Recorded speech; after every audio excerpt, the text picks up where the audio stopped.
We're continuing walking in the old part of Linthorpe Cemetery. I just read on the grave there, somebody had been interred and they actually called this the old cemetery on that particular grave. There's another one there.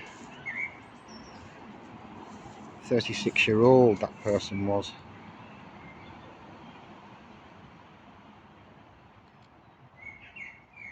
No age. No age at all.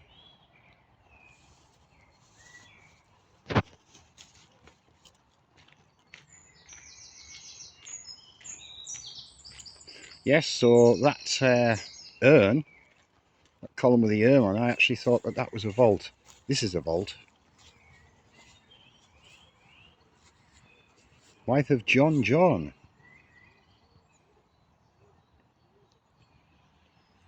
I do apologise for my camera work, folks. That's in Welsh, believe it or not. It's going to go along here because I think it's Welsh.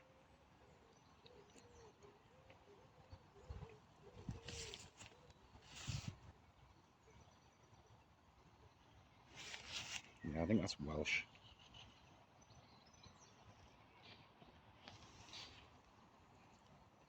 There's some more around the back here. Just careful where I'm walking. Yeah, that's in Welsh as well.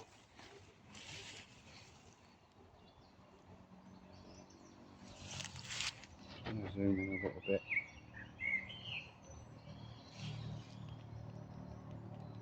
What I'll do is when I get home, I'll try and get the translations of these and I'll put them in the description.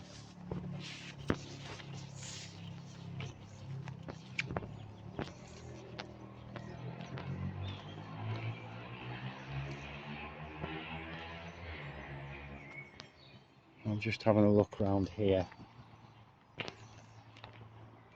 Now, there's a grave in here of a guy called William Fallows. And William Fallows was the father of Middlesbrough. I'm going to see if I can find it. I don't think I'm going to be able to, but it's in here somewhere because it says on there. So, yeah, that says about William Fallows. You won't be able to really read it, but... And he was the father of Middlesbrough on Tees. I can always come back at a later date if I don't find it today. But I have got a surprise for you later on. One particular grave that you'd be quite surprised. You'd be very, very surprised. Again, apologies for the wobbling. Trying to keep it as stable as possible, the camera. But not having a gimbal doesn't help matters. And there's another one there with an anchor. Now then, it's an anchor, but it's got nothing to do with the sea. This person, Luke Robinson, was a captain of Middlesbrough Salvation Army Corps. And he died April the 23rd, 1897, again, aged 39 years old. So again, it says after 2 weeks of illness. So make of that what you will.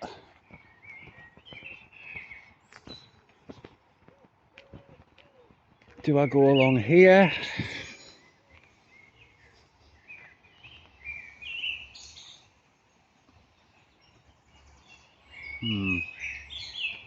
We'll go along here a little bit and then we'll cut back up the other way.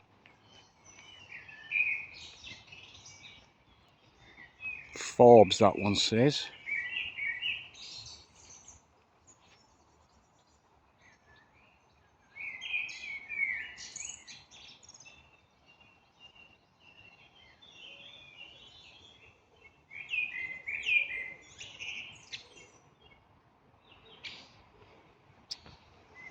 Okay. See them down there, very, very overgrown. That's a big family plot, that one. It's all overgrown.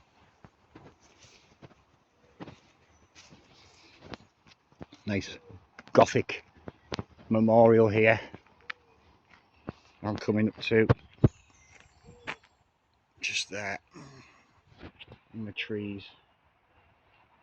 Really large Gothic orb memorial, which I'm going to take a look at.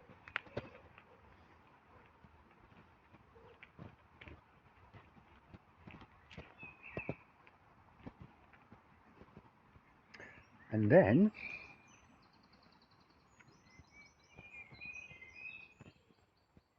there's one here. Joseph Parks of Middlesbrough, who died at London October the 29th, 1864, aged 31 years old. Fret not, my wife and children dear, though you I long to see, your time on earth will not be long. Prepare to follow me. And also of Annie, daughter of George and Ellen Scott, and granddaughter of the above, who died November the 25th, 1891, aged 3 years old and 9 months, gone but not forgotten. And also of their son, called Alfred, who was 20 years old when he died. So yeah. Now this is this Gothic one here. You can't really read what's inscribed here because it's really worn away, which is a shame. There's one on the side here that we can read. Very important person. Alderman Thomas Kay of Middlesbrough, who died January the 20th, 1889, on his 75th year. I'm just wondering if there's another one round here. Yes, there has been one right here, but it's fell off. Shame.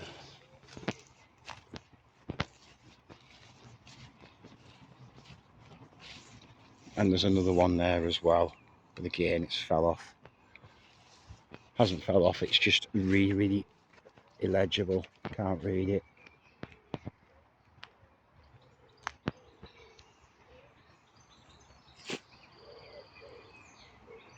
Another grave with an urn on the top.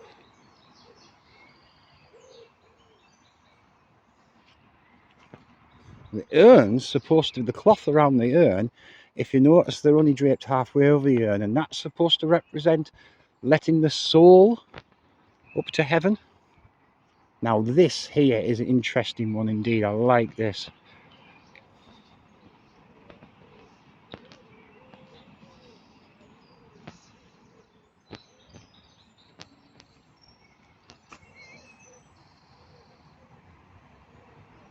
And the arms are missing off that angel.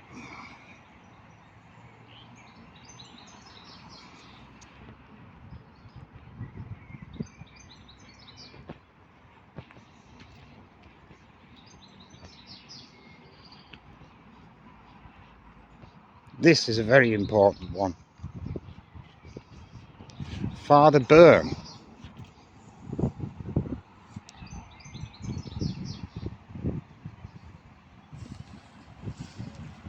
1925.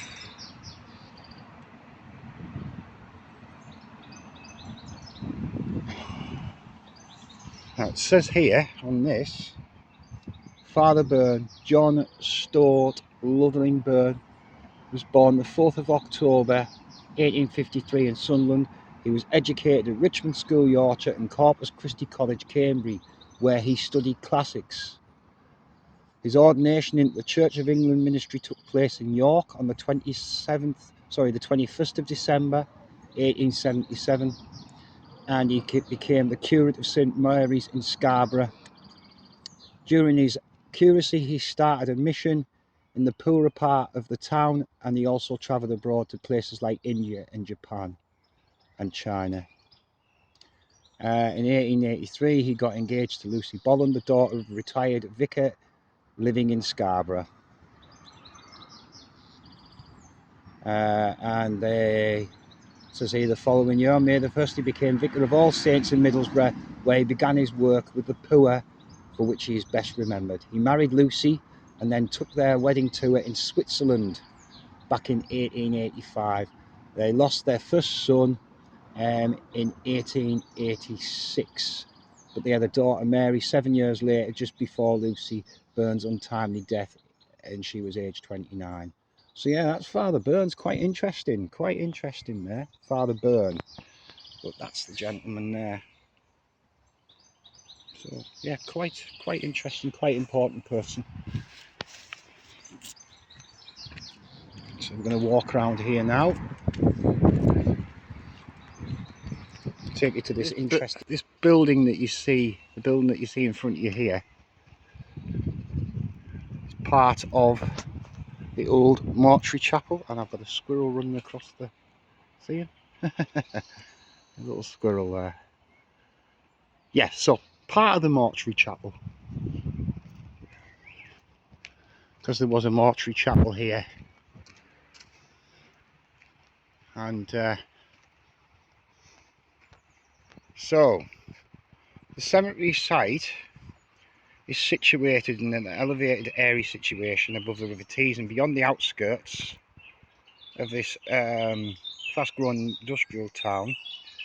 It attracted the attention of the Drainage and Sanitary and Burial Ground Board in 1871.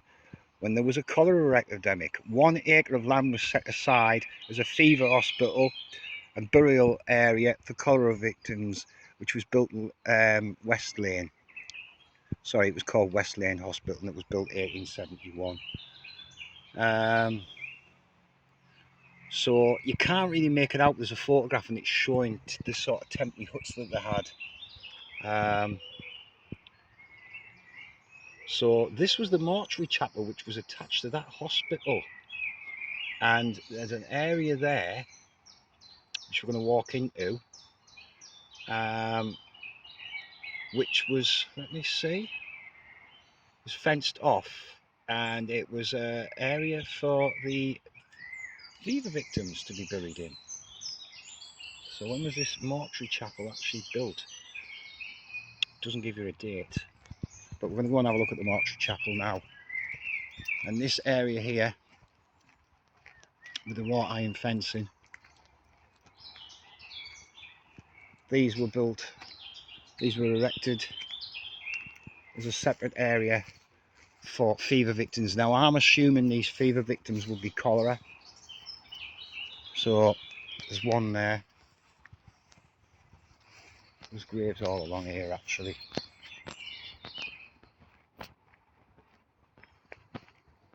I'm really enjoying this, by the way. I've been wanting to do this for a long time, and I just didn't sort of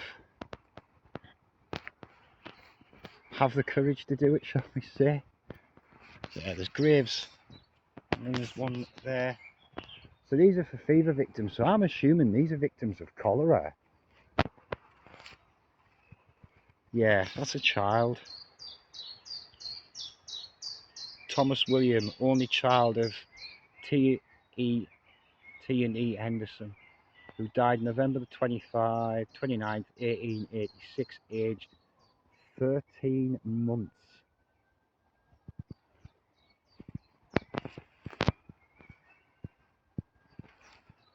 So yeah, that's the mortuary chapel. So on West Lane, there was a hospital, and this was attached to the hospital, this mortuary chapel.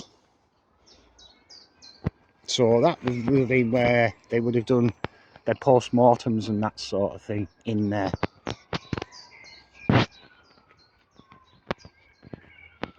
In this mortuary chapel here. Hear the sirens. You know, when you don't hear the sirens and everything, it's so quiet and peaceful here.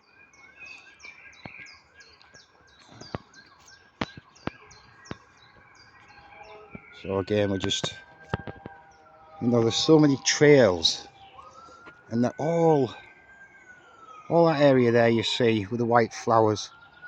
There's burials. Same as there, there's burials.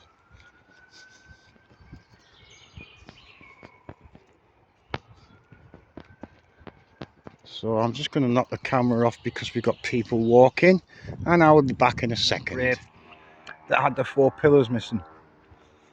Well, sorry, monument that had 4 pillars missing. Well, this is the same type of monument.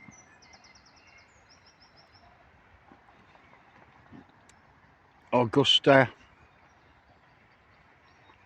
We've seen this one earlier on actually. So I've got a big circle here, folks. Big circle.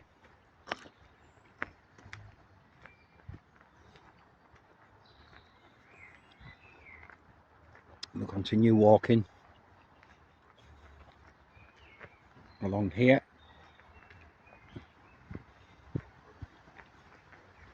And we're going to head to the Quaker part.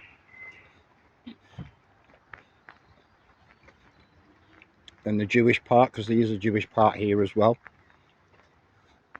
And then I'm going to take you to that very, very special burial that I was on about, which you will find very, very interesting, and it will surprise you as well, because it surprised me when a friend told me about this burial, and I was quite surprised. So yeah, I'm going to head now towards the Quaker part of this cemetery. But before I do, one more little distraction is that urn, which isn't just an urn.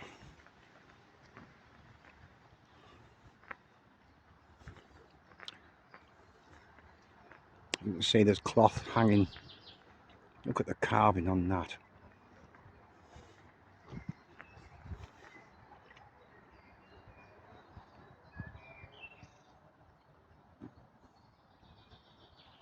You can see there's like a curtain around the base of this.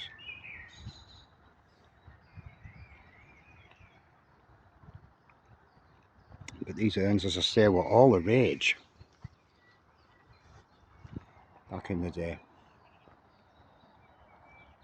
The detail on that is amazing. So yeah, we're going to head now over towards the Quaker cemetery, which are the oldest burials in this cemetery, as this cemetery was built around the Quaker cemetery.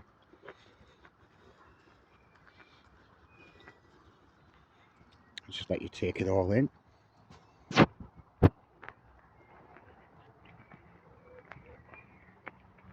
I'm glad that it hasn't rained.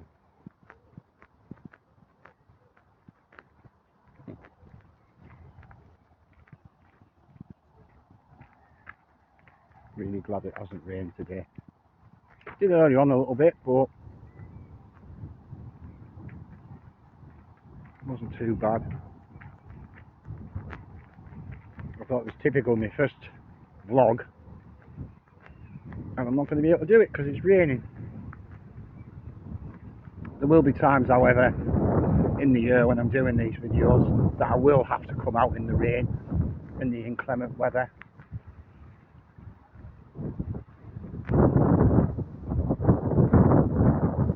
One thing you will notice down here now is it's starting to open out a bit, because this is the newer part. So this is the newer part of the cemetery.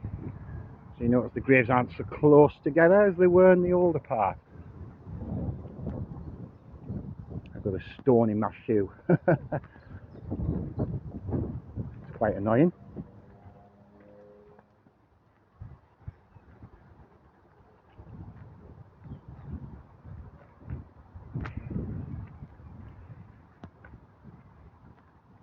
Really, really, really enjoying it. It's starting to turn just a little bit cold.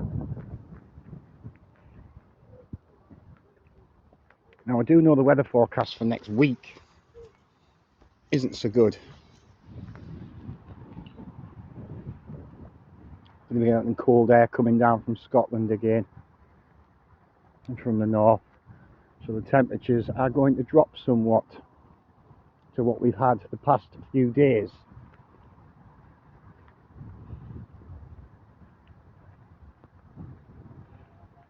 Right, I need to slow down a bit because we're bouncing all over here.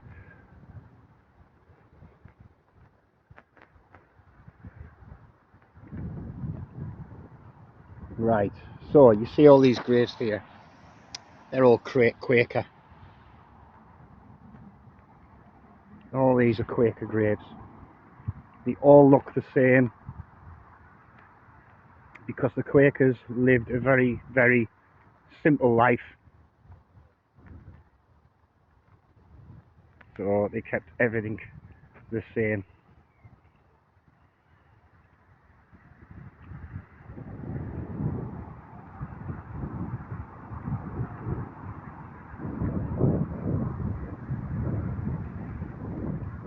So we're going to go now, housing estate over the road there.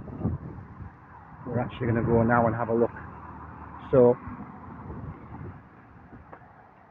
this Quaker burial ground was established in 1660. So yeah, there's a map here showing you the Quaker burial ground, circle there.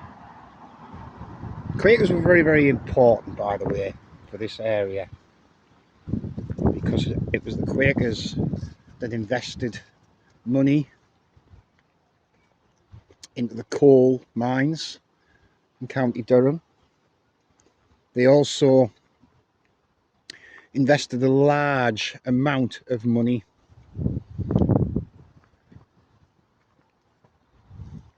into something that changed the world forever, and that will come in. I'll sort of tell you about that when I do my video on Darlington, so that'll tie in more with the Quakers of this area. Now, it said one of these, but the oldest is 1600s.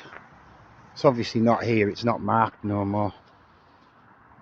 But these are all Quakers, and you just notice they're just so simple, these memorials. They're nothing flash, nothing fancy,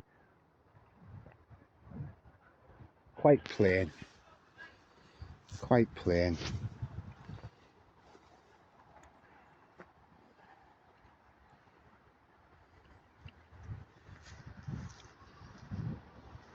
Just trying to find out what I'm looking for the oldest one, but I can't seem to be able to find it. There's one over here by itself which may be, but I don't think it is.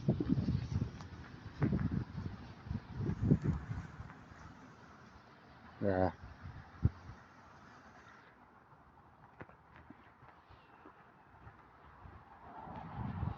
It would be interesting to find that grave from the 16th century, but I'm not going to find it, unfortunately. We'll keep on walking. There's a lady walking in front of me there.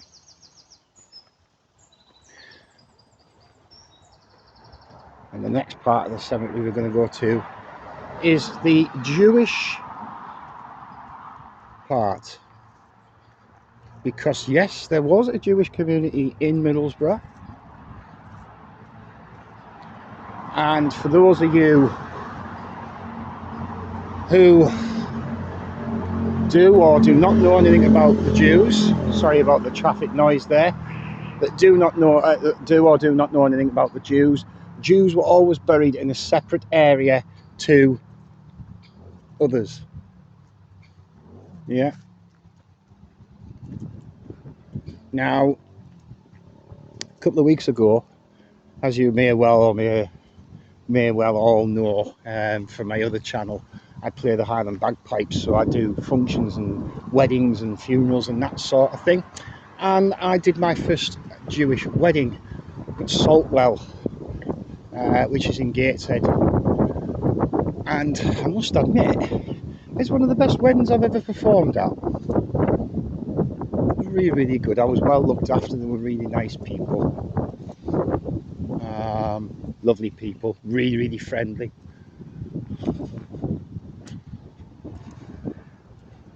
So this is it here. This building here is Jewish. Now, out of respect for these people,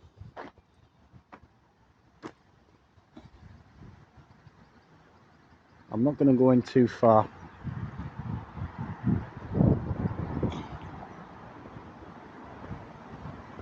I'm not going to film all the graves. But this is the cemetery of Middlesbrough Hebrew Congregation. It says there. And it was constructed in 1932. And above that you've got an inscription. I don't speak or read Hebrew, so I couldn't help you with that.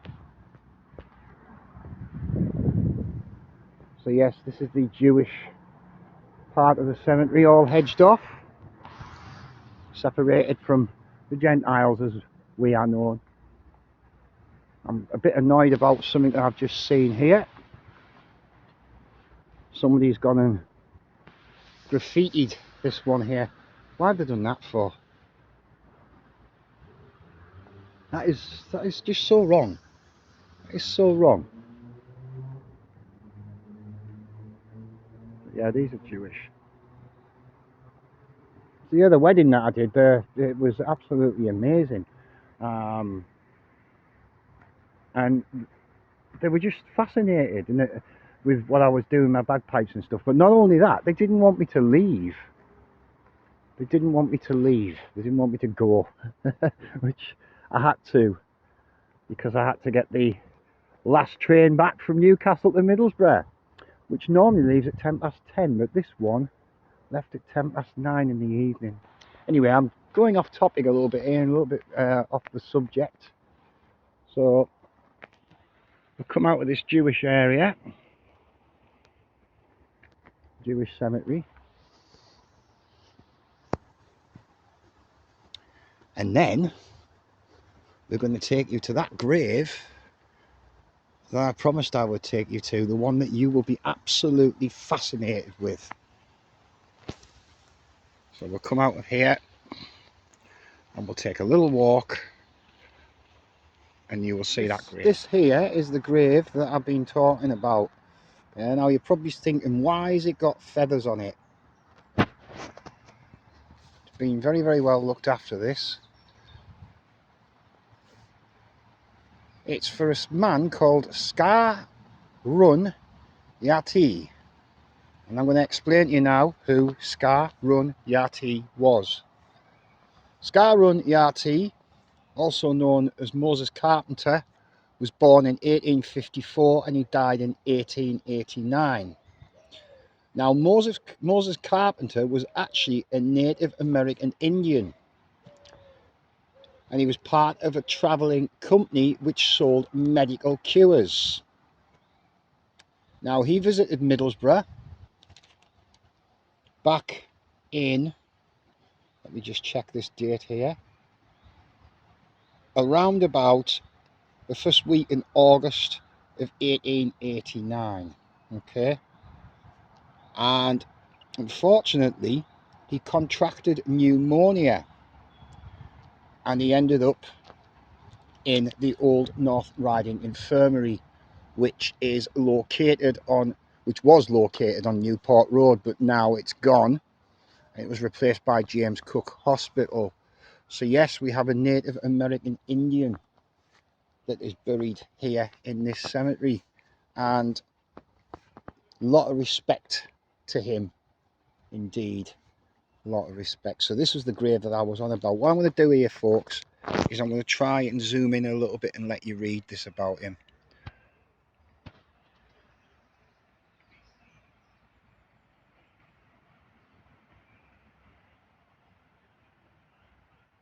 I do apologise about the people talking in the background here, folks.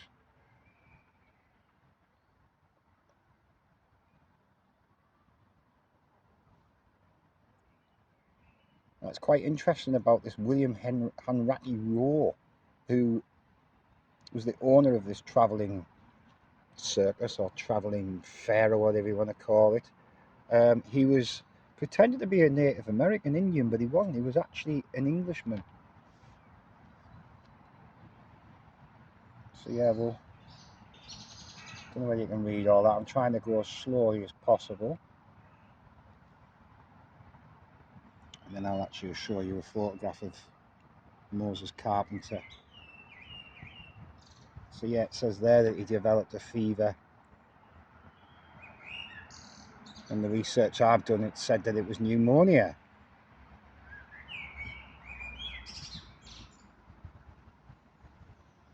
But judging by what I read earlier on online, there was a lot of people turned out to his funeral.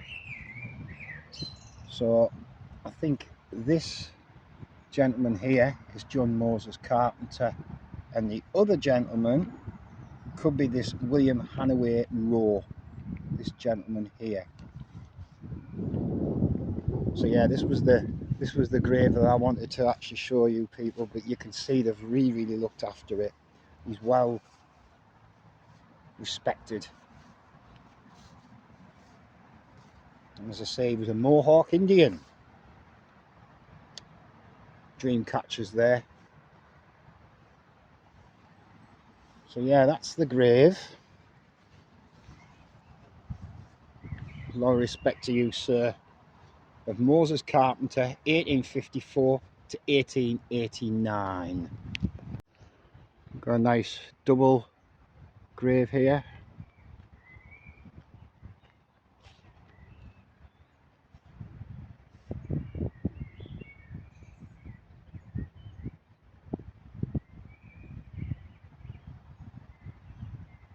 This gentleman was a builder, John Judson or Johnson, and he was a builder.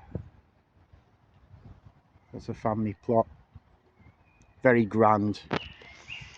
So we're going to walk around here. I'm going to take a look at one more memorial, and that'll be it for this vlog.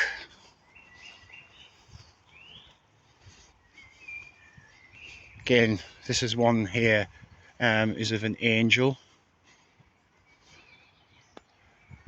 Look at that, that is absolutely stunning, folks.